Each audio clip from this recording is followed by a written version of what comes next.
जरा सोचिए, एक ऐसी दुनिया के बारे में जो हमारी दुनिया के ठीक नीचे है लेकिन पूरी तरह से अलग। एक ऐसी जगह जहां सूरज की रोशनी कभी पहुंचती ही नहीं और दबाव दबाव इतना ज्यादा है कि वो स्टील को भी मसल सकता है। वहां जीवन के नियम ही बदल जाते हैं। तो आज हम इसी अंधेरी दुनिया के सबसे बड़े रहस्यों में से एक से पर्दा उठाने वाले हैं, डीप सी जाइगेंटिज्म। ये वो अजीब घटना है जो मामूली से दिखने वाले जीवों को भी दैत्यों में बदल देती है। तो सवाल यही उठता है कि आखिर ऐसा होता कैसे है? समुद्र के इस अंतहीन अंधेरे में ऐसी कौन सी रहस्यमयी ताकतें काम कर रही हैं जो एक छोटे से जीव को एक विशालकाय राक्षस में बदल देती हैं? और सुनिए, ये सिर्फ कोई कल्पना नहीं है, ये गहरे समुद्र की असली हकीकत है। ये एक ऐसी चरम और कह सकते हैं एलियन जैसी दुनिया है जहां जीवन के नियम ही अलग हैं। तो चलिए इस रहस्य की गहराई में उतरते हैं। एक बात साफ कर दें, डीप सी जाइगेंटिज्म कोई पुरानी कहानी या मिथक नहीं है। नहीं, ये एक असली प्रमाणित वैज्ञानिक घटना है। एक ऐसा पैटर्न जो वैज्ञानिकों ने समुद्र की सतह से 1000 मीटर नीचे रहने वाले अनगिनत जीवों में देखा है। ये बदलाव सच में हैरान कर देने वाला है। सोचिए, झींगे जैसे छोटे छोटे जीव हमारे हाथ जितने बड़े हो जाते हैं, और स्क्विड, वो तो एक स्कूल बस जितने लंबे हो सकते हैं। ये सिर्फ आकार बदलना नहीं है, ये इस बेरहम और अजीब दुनिया में जिंदा रहने के लिए कुदरत का एक शानदार तरीका है। अच्छा, अब सबूतों पर नजर डालते हैं। चलिए गहरे समुद्र के कुछ सबसे शानदार उदाहरणों से मिलते हैं जो इस घटना को साबित करते हैं। तो सबसे पहले मिलिए जायंट आइसोपॉड से। अच्छा, उस छोटे से कीड़े की कल्पना कीजिए जो छूने पर गेंद बन जाता है। अब सोचिए कि वही जानवर एक छोटे कुत्ते के साइज का हो। जी हाँ, यही है जायंट आइसोपॉड। पता है ये कितना लंबा हो सकता है? 50 सेंटीमीटर तक, और इसका वजन 1 किलो से भी ज्यादा होता है। ये पृथ्वी पर सबसे बड़े क्रस्टेशियंस में से एक है। ये समुद्र के तल पर एक बख्तरबंद सफाई कर्मी की तरह घूमता है, जो कुछ भी खाने को मिल जाए उसे खा लेता है। और फिर आता है जापानी स्पाइडर क्रैब। इसका शरीर भले ही छोटा हो, लेकिन इसके पैर, ओहो, वो तो अविश्वसनीय रूप से लंबे होते हैं। इसे देखकर ऐसा लगता है मानो किसी साइंस फिक्शन फिल्म का कोई एलियन जीव समुद्र की गहराइयों में चल रहा हो। 4 मीटर! जरा सोचिए, इसके पैरों का फैलाव एक पंजे से दूसरे पंजे तक 4 मीटर तक हो सकता है। ये पृथ्वी पर किसी भी दूसरे आर्थ्रोपॉड से कहीं ज्यादा है।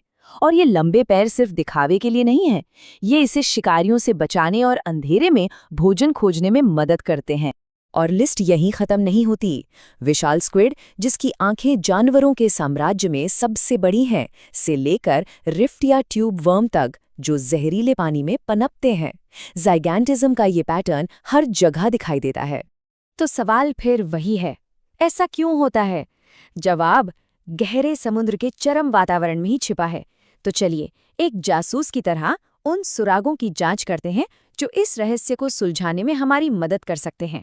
तो साइंटिस्ट्स मानते हैं कि इस विशालता के पीछे 3 मुख्य कारण हैं जो एक साथ मिलकर काम करते हैं।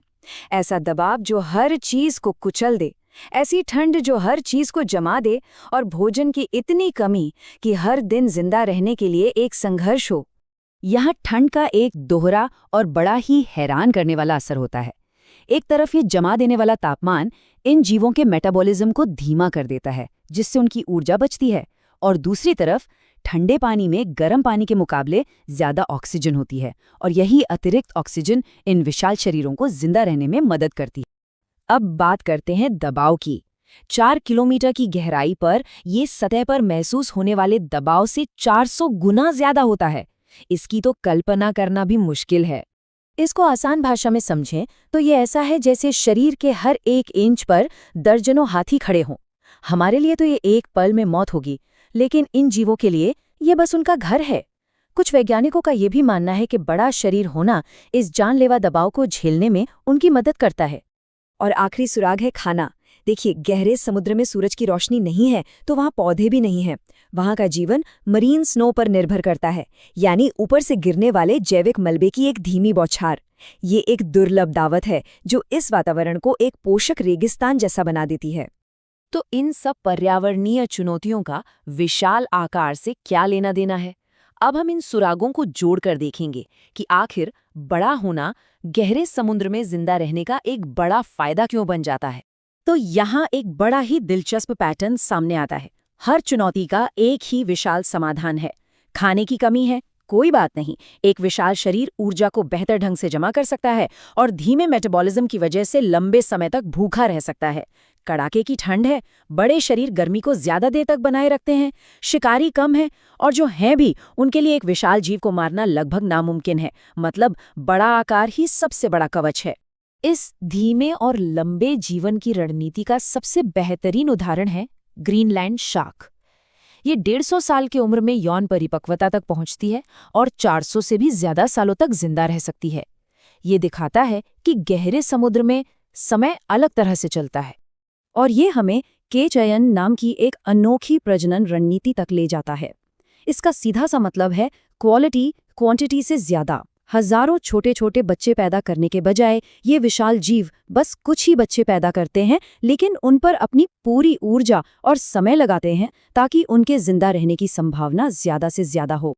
लेकिन इतना सब कुछ जानने के बाद भी गहरे समुद्र के जाइगेंटिज्म की पहेली अभी पूरी तरह से सुलझी नहीं है। ये एक ऐसा मामला है जो आज भी खुला है। और इसकी सबसे बड़ी वजह जानते हैं क्या है? ये चौंकाने वाला सच है। हमने आज तक अपने ग्रह के महासागरों का 5% से भी कम हिस्सा खोजा है। सच तो ये है कि हम मंगल ग्रह की सतह के बारे में अपने ही समुद्र के तल से ज्यादा जानते हैं। इसीलिए कई सवाल अब भी बाकी हैं। क्यों कुछ प्रजातियां विशाल हो जाती हैं और कुछ नहीं? क्या आकार की कोई सीमा है? और सबसे रोमांचक सवाल, उस अंधेरे में और क्या छिपा है जिसे हमने अभी तक देखा ही नहीं है?